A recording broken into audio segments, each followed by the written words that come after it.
మనస్సు, దేవునికి ఇష్టమైన బలులు దేవా, విరిగి నలిగిన హృదయాన్ని నువ్వు లక్ష్యం చేయవు.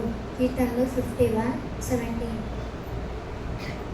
ఎవరి మనసు నీ మీద ఆనుకొనగా వారిని నీవు పూర్ణ శాంతి గలవానిగా కాపాడదు. ఏలయనగా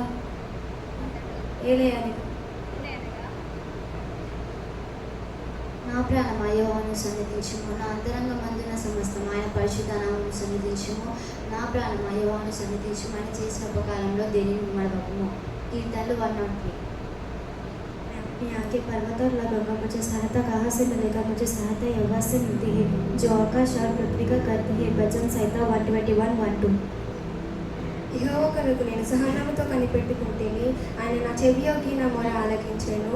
నాశనకరమైన గుట్టల నుండి జిగటగల దొంగ ఊబిలో నుండి ఆయన నన్ను పైకెత్తెను.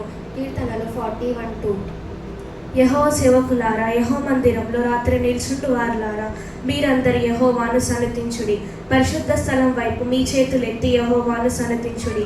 భూమి ఆకాశములను సృజించిన యెహోవా సీయోనులో నుండి నిన్ను ఆశీర్వదించును గాక. సామ్స్ 134:1-3.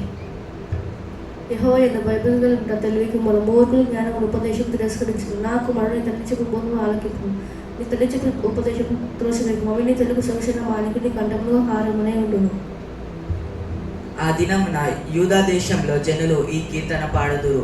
బలమైన పట్టణము ఒకటి మనకున్నది, రక్షణను దాని ప్రాకారములుగాను బుర్జులుగాను ఆయన నియమించి ఉన్నాడు. సత్యమును అనుసరించు నీతిగల జనులు ప్రవేశించినట్లు ద్వారములను తీయుడి. యెషయా 26:1-2.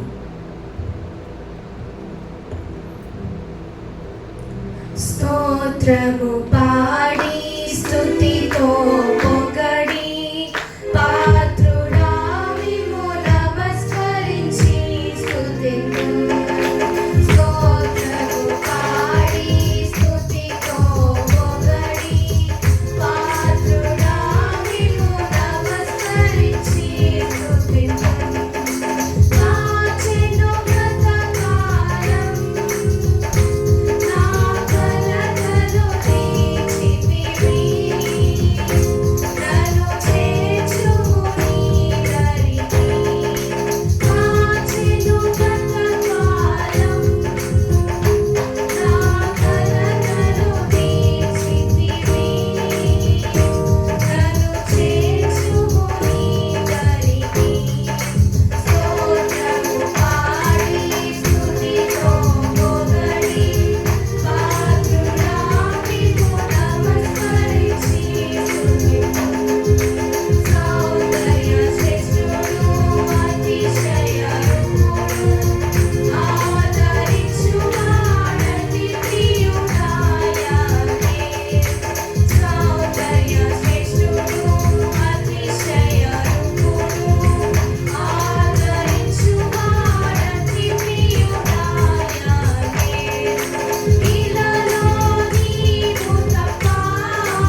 బట్టి క్షమించమని